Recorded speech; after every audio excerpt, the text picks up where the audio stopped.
por riesgo. En el campo de lo penal, la categoría de peligrosidad sigue estando hipervigente, o sea, no se discute eso. O sea, el artículo 34 del Código Penal determina una inimputabilidad y una medida de seguridad a partir de la peligrosidad. Y eso es un tema porque lo que definen básicamente, aunque no deberían, son los profesionales de salud. O sea, suelen en los informes, los peritos, poner si una persona es peligrosa o no. Nada, eso es como una pequeña intro para pensar esto. Foucault en Los Anormales, si no me equivoco, hace un análisis sobre un montón de aspectos de la pericia que son geniales, que son sumamente vigentes, pero bueno, hoy no lo vamos a abordar porque si no, no terminamos más, pero es re lindo, está muy bueno. Para el que le interese es para seguir ahí. Para un verano. Para otro verano, sí, para otro verano. Nada, y a mí me hace un poco de ruido también porque yo ahora, este mes cambié de trabajo y estoy en el cuerpo de peritos de la Defensoría de la Nación y como que los tengo demasiado presentes y me da como un poco de escozor caer en alguna de las cuestiones que señala Foucault. Pero bueno, eso es una digresión interna que estoy haciendo en estos días. Bueno, uno de los conceptos principales que trae el texto de Foucault, de Vigilar y Castigar, es todo lo relacionado a la disciplina. Y dentro de disciplina plantea que la idea del examen, que es una forma, a partir de una mirada normalizadora, que permite a los sujetos ser calificados, clasificados, y en caso que haya algún tipo de desvío sobre una determinada norma de conducta,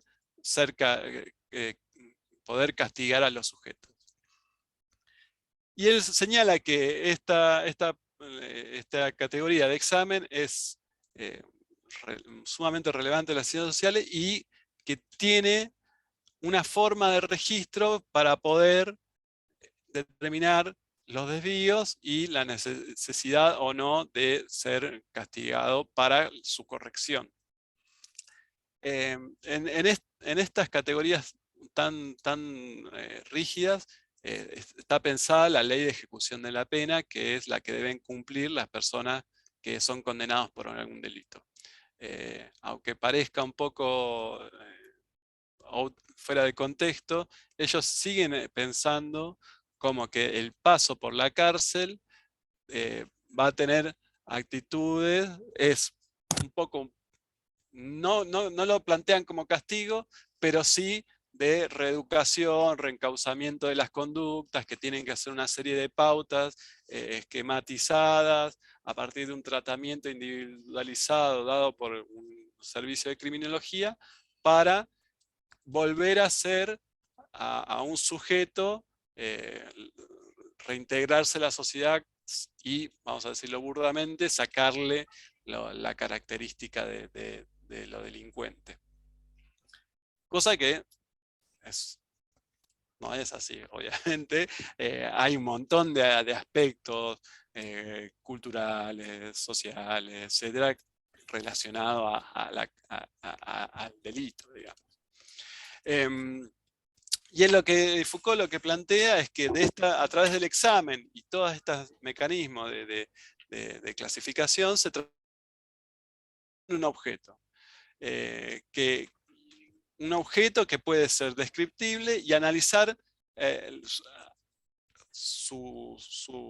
a este sujeto en una multiplicidad de aspectos, de particularidades, y a partir de estas particularidades llevar a cabo una tecnología para el cambio o la corrección de la desviación de forma individual.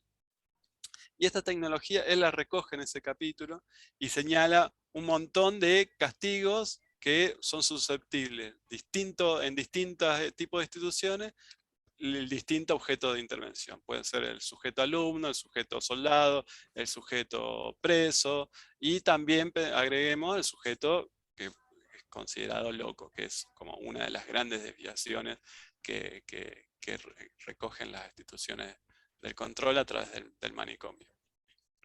Y a su vez desarrolla un poco más cómo se hace este régimen disciplinario, que, que señala que es anónimo, es funcional, no es que es una persona el que tiene el poder disciplinario dentro de la institución, sino que es un montón de aspectos y a su vez que es relacional, ¿no? O sea, algo interesante que plantea Foucault, que el poder no lo tiene una persona, sino que está dentro de las relaciones que se llevan a cabo dentro las relaciones sociales dentro de una institución. Y a su vez podemos pensar que afuera de instituciones el poder circula y puede ser usado para corrección de desviaciones, no tanto en una institución cerrada. Y en lo que señala es esto que le decíamos, a todo aquel que se sale de la norma, y acá señala varios tipos de sujetos, se lo describe, registra con más detalle y más rigurosidad para aplicar estas tecnologías de corrección. Y también podemos señalar que existe una sociedad disciplinaria donde las instituciones disciplinarias se extendieron en el cuerpo social, cada vez son más, cada vez hay más mecanismos donde el control inclusive de las propias instituciones disciplinarias exceden los muros de esta institución y se llevan hacia la afuera.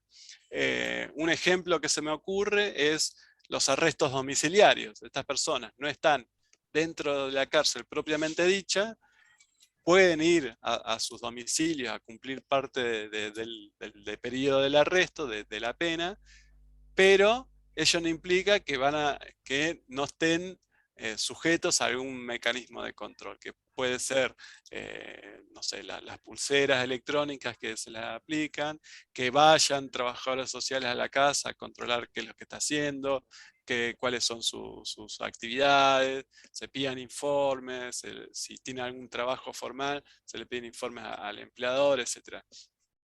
Entonces lo que plantea es que existen un dispositivo de control en estas instituciones que salen del exterior, que él lo denomina como que es una fuerza centrípeta, o sea, como centrífuga va para adentro, para afuera, y centrípeta es al revés. Mariano, Sí.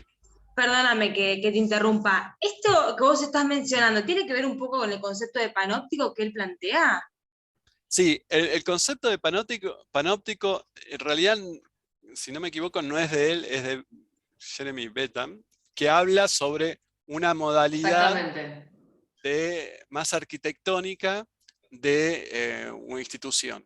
El Que, ver sin ser visto, ¿no? claro, Un juego de Ah, lo visualización. tenía de Foucault, listo, ok, listo. Lo usa pero, Foucault. pero tiene Ah. muchos paralelismos, claro, claro. O sea, Sí. porque lo que permite eso es tener la sensación de que siempre te están observando y vigilando, que tiene mucha relación con esto. ¿Entendés? Sí, sí, es tal cual, María. Y bueno, y Foucault plantea que la disciplina se vuelve un tipo de poder y una modalidad de ejercer este poder. O sea, como que esos son algunas de las principales ideas de pensar esta sociedad disciplinaria. Y él plantea algunas características de los dispositivos de poder disciplinario. Y lo define como una red, acá está la definición, una red que une un conjunto de discursos, prácticas extradiscursivas que acontecen en un espacio cerrado. Y acá empiezan a señalar un montón de tipos de dispositivos de poder disciplinario, que comprende instituciones, instalaciones arquitectónicas, reglamentos, leyes, u otras medidas administrativas, enunciados, de carácter científico, filosófico, moral o filantrópico. Y en estos enunciados yo creo que podemos pensar todo lo relacionado a las cuestiones de salud mental y la psiquiatría en su vertiente más clásica y conservadora, digamos. donde lo moral es un aspecto fundamental de evaluación de los sujetos y ver si están apartándose de alguna categoría o una idea de normalidad. Y estas instituciones de espacio cerrado, él Perdón, lo Mariano, define. Sí. que muchas veces en el discurso de, digamos, de los profesionales usted das cuenta que tiene que ver con cuestiones más del orden moral, ¿no? No de la ética, sino de la moral, de lo que cree cada uno.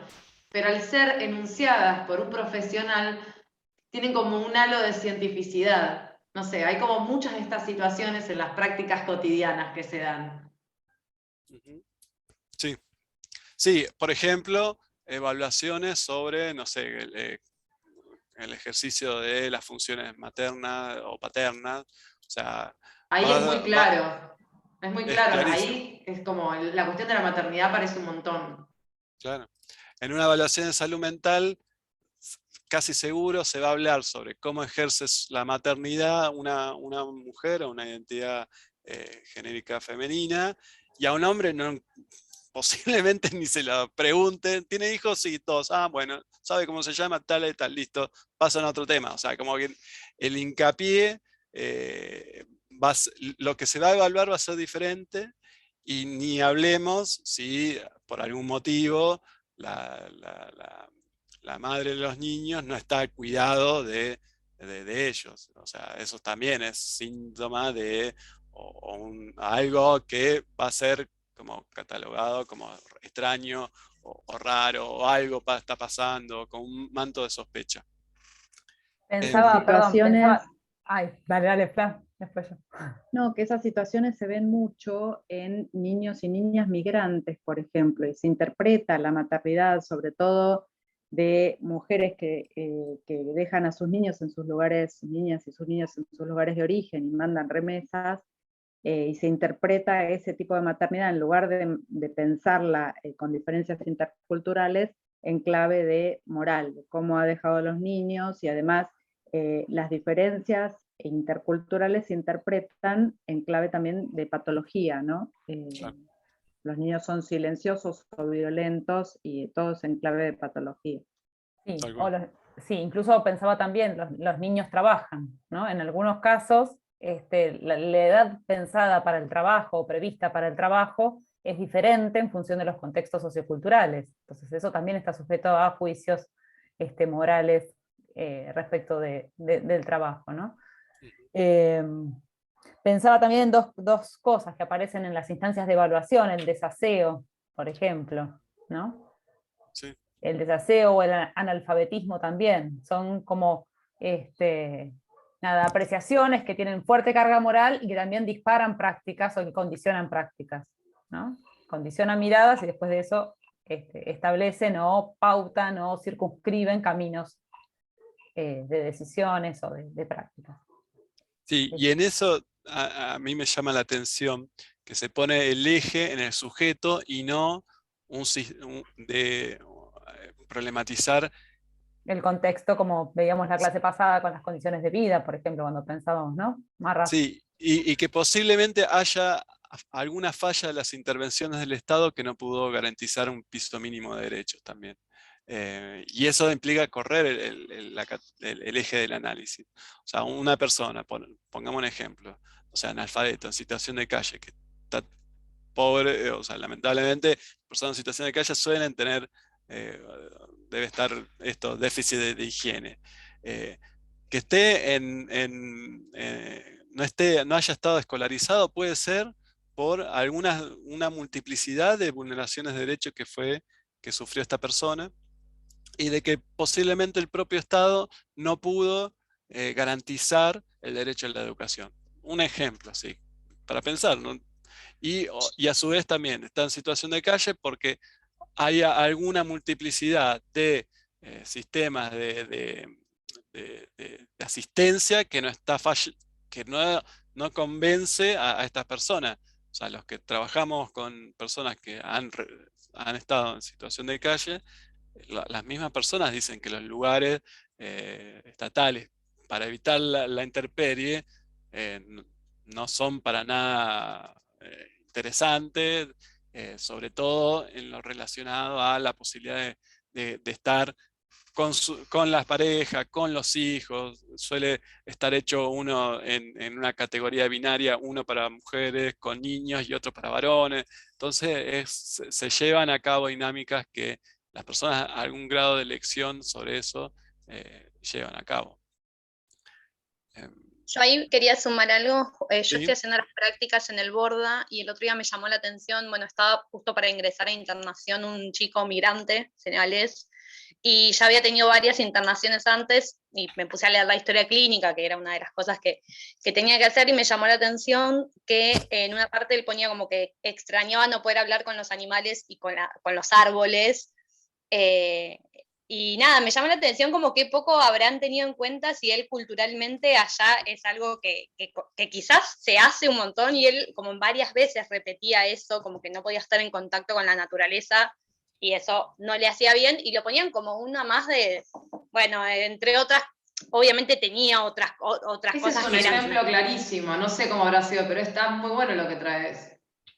Sí, después ponía que Moria Kazan le hablaba, por ejemplo, que él escuchaba, como que se mezclaba un poco, pero a la vez como que eso me pareció, digo, ¿alguien lo habrá tenido en cuenta de que realmente, tal vez para él eso, nada, estar acá en una ciudad que no conoce, que no es su casa, su mundo, digo, como qué tanto eso influyó al no tener en cuenta eso, su cultura, digamos?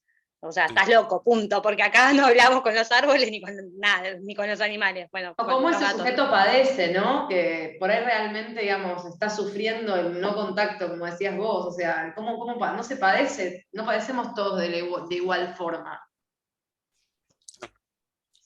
Sí, sí, sí, sí. Sí, es un re Bueno, buen ejemplo. hay un caso que en su momento fue conocido, que era como un cuento chino, que de una chica, de una muchacha china que había sido traída a un supermercado por un tío, un primo, una cosa así, y quedó internada en el Borda cerca de 2 años, hasta que intervinieron los abogados de la defensa. En realidad, esta muchacha que había entrado con un síndrome de excitación psicomotriz, después quedó cerca de 2 años, por supuesto que otra que no sé qué interpretaban porque nadie hablaba en su idioma y no sé qué ella pudo decir de lo que le pasaba, pero recién cuando llevaron un intérprete pudieron entender algo de lo que le pasaba y la devolvieron a su país, ¿no? Sí. Y conectaron con su familia, pero nadie, digo, llevándolo al extremo de nadie podía entender su idioma, eso llevado al extremo total. Sí, Sí, sí, y acá sí. se me ocurría, perdón, Marra, estamos interviniendo No, mucho, está pero está buenísimo, muy más rico e divertido esto. interesante. No, se me ocurría esto de que el hablar con los animales es autorizado para algunos y para algunos animales, ¿no? Depende quién, en qué contexto, porque nosotros hablamos con nuestros gatos, nuestros perros, ¿no? ¿Y por qué esta persona no podía, no estaba autorizada a, o era visto como digamos, en signo de lo patológico, ¿no? Entonces es interesante eso. Hace un ratito lo hizo Marra con el gato, que apareció por la ventana. Para pensar, claro. Entonces, en quiénes se puede y en quiénes no se puede ver eso.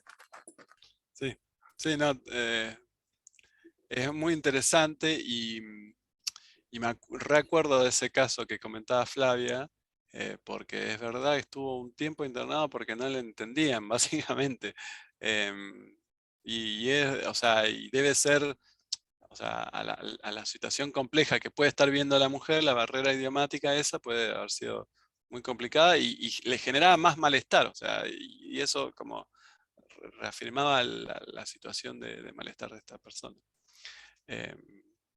Nada, bueno, continuando un poco, la idea es de este dispositivo de poder disciplinario es pensar en un estado, un espacio cerrado.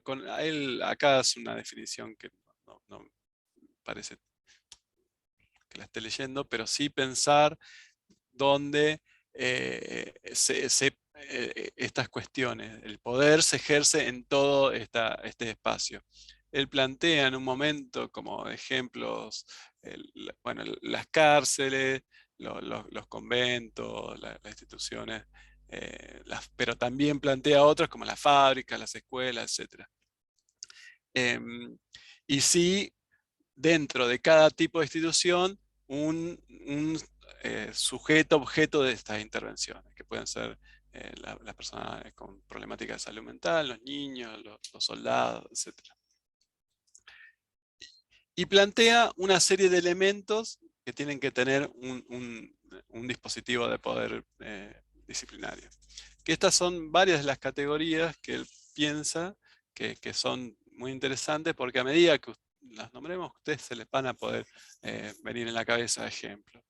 Por un lado, esta acción capilar que tiene el poder de llegar hasta una multiplicidad de aspectos del sujeto, inclusive incorporarlos tanto que está dentro del pensamiento de qué puede o qué no puede hacer, y qué puede o no puede pensar una persona en la vida dentro de esa institución.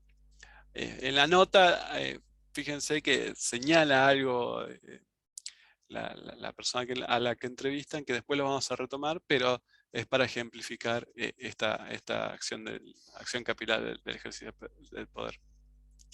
Y a su vez, plantea también un control incesante en todos los aspectos de la vida de la persona dentro de esta institución, y en un montón de formas de control, de vigilancia, de qué no se puede y qué no se puede hacer, inclusive a cosas que son media payasescas, que parecen de poca importancia, pero ahí se pone en juego precisamente esta cuestión del poder disciplinario. Pero a su vez plantea esta condición de posibilidad, digamos, que ahí siempre hay fugas, resistencia, sino como que estar dentro de la institución no permite nunca ninguna alternativa a someterse a los dispositivos de poder disciplinario. Un ejemplo que a mí se me ocurre es dentro de una cárcel los espacios de educación. O sea, ahí se generan cuestiones que contradicen el mandato disciplinario. ¿Por qué? Porque el espacio de educación es un espacio de derechos, de creación, de discusión, que intenta revertir, si quieren tensionar las lógicas de la cárcel, el poder que se lleva a cabo. Pero a su vez los espacios educativos pueden ser cooptados en esa lógica. Eso es para que lo pensemos. Y a su vez, estas normas que están en un montón de aspectos de la vida dentro de las instituciones son rígidas e inflexibles, que no hay poco para negociar. Y a su vez son exclusivas para ese tipo de instituciones, generando una micropenalidad. O sea, un pequeño reglamento. O sea, si una institución podemos hacer de castigo como la cárcel, tiene a su vez pequeños reglamentos del interior sobre qué se puede y qué no se puede hacer adentro de la institución. Y en caso de que se transgreda esa micropenalidad, una serie de castigos que pueden ser muy severos para este encauzamiento de las conductas. Y también las relacionas con, a partir del término del par normal-anormal, que es la clasificación dicotómica preponderante. Es decir, si estás dentro de una institución y no te adaptás, te transformás en una normal, que ahí se te aplica con más dureza los dispositivos disciplinarios para poder encauzar tu conducta. Es el término que habla Foucault. Y plantea cuatro aspectos de un dispositivo de poder disciplinario, que tiene que ver con el uso del espacio, del tiempo, las funciones de vigilancia, que era similar a que es un aspecto que señalaba María cuando hablaba del panóptico, y los castigos dentro del propio instituciones totales. Con respecto al espacio, él señala varias categorías, que esto es un poco pasar un poco en limpio su capítulo, que está lleno de ejemplos y categorías para pensar. Primero, el principio de clausura, que implica el encierro como técnica predominante para el control de los cuerpos.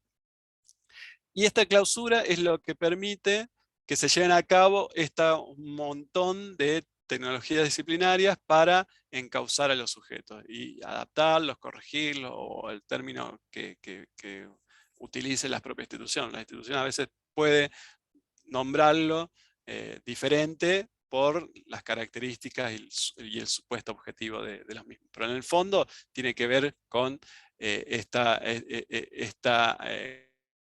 control y adaptación de los sujetos. Y con respecto al uso del espacio, señala esta división de las instituciones en diferentes zonas que buscan separar actividades que se llevan a cabo en cada una, y va a haber un tipo de vigilancia diferente en ellas, buscando disminuir la circulación de los sujetos, que no haya no sé, barullos, que no haga disminuir la posibilidad de conflictos y de comunicación. Se puede pensar, por ejemplo, dentro de la unidad hay una zona para que las personas duerman, una unidad carcelaria, una zona para que hagan actividades grupales, un lugar para que trabajen, un lugar para que coman y un lugar de ducha. O sea, como que está todo ordenado y con dispositivos de vigilancia específicos para cada uno. Y toda la idea es transformar el espacio en un lugar útil para llevar a cabo las necesidades de la vigilancia. Y esta separación, que es importante tenerlo en cuenta, no es al azar, está pensada y planificada para poder llevar a cabo estas necesidades de vigilancia. Otra cuestión que habla de Foucault sobre el uso del espacio es el principio de distribución jerárquica, que implica ubicar y asignar a cada tipo de individuos en un lugar preciso que materialice este objetivo de vigilancia y control, pero también, esto que planteaba recién, neutralice el vagabundeo, que no estén deambulando sin nada que hacer, disminuir estas cuestiones.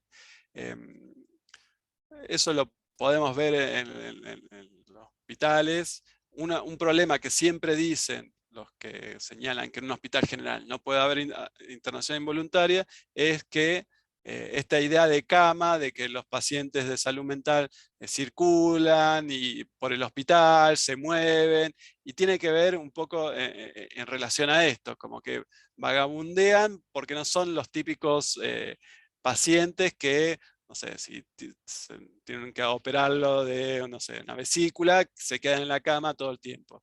Ese uso del espacio que pueden llegar a ser las personas con problemáticas de salud mental internadas en un hospital general es lo que molesta y tensiona este principio de distribución jerárquica. Y otra cuestión que señala es la asignación de rangos de los sujetos a fines utilitarios, que pueden, para que se den una idea, puede ser, voy a ser un poco violento, pero los residentes, la división que hacen en los residentes, los profesionales, vieron que es R1 los que están en primer año, R2 los que están en segundo año, R3, y a su vez piensen que los que son el primer año de residencia siempre le ponen la guardia del domingo, que es la guardia que nadie quiere porque es un domingo, en vez de estar comiendo fideo en familia, están 24 horas en el hospital. O sea, también hay algo de eso que es para pensar. Y este rango no está, sirve para ubicar a los sujetos que están dentro de esta clasificación, como qué es lo que pueden, qué no pueden, a dónde pueden ir, a dónde no pueden ir dentro del espacio de una institución jerárquica. Un poco tirada de los pelos los residentes, pero lo pensé y me llamó la atención cuando hablaba con un amigo que estaba de guardia un domingo. Después pero otro... vos sabés que además, perdón Mariano, sabés que ese sadismo se reproduce, porque después claro, el de segundo se venga con el de primero, no en todas las sedes pasa, pero muchas veces eso como una reproducción sádica ad infinitum. No, y aparte es un poco lo que hablábamos también en otra clase, que tiene que ver con aprender. De hecho, uno de los autores que traíamos en otra clase habla del currículum oculto. No sé si, me estoy mezclando los autores, no sé si es Bonet o... Bueno, igual... bueno, estos autores que hablan de la formación profesional hablan de esto, de un currículum oficial y como un aprendizaje paralelo que tiene que ver con el oficio de ser médico en un hospital público. Y varias de estas cuestiones tienen que ver con ese aprendizaje. Porque es como, aparte vos hablás con los residentes, y es eso, es bueno, al R1 le toca esto, yo ya la pasé, ahora soy R2, y ahí sí hay una cuestión de esa. No, nadie quiere perder el privilegio que se va ganando cuando va subiendo en la escala jerárquica de la institución. Pasa lo mismo con la antigüedad, ¿no? Con las distintas disciplinas, con la enfermería, con la antigüedad en la enfermería, digo, esas jerarquías se ven en otras áreas. Exactamente. Perdón, Roberto Castro, ahora el currículum oculto. No es Byron Wood, se me mezclaron los autores. Sí, vamos a pensar que no es un dispositivo disciplinario tan rígido la residencia, manto de piedra, hagamos. Para la residencia de trabajo social no es así, No, chicos, chicas y todos nos chiques. queremos. Nosotros Nos nos queremos queremos. todos, somos mucho más democráticos. Exacto. Bueno, y después la otra categoría que señala Foucault es lo relacionado al uso del tiempo dentro de esta institución. Y para ello utiliza la idea de ejercicio, que implica una técnica de disciplinamiento donde tienen que llevar a cabo,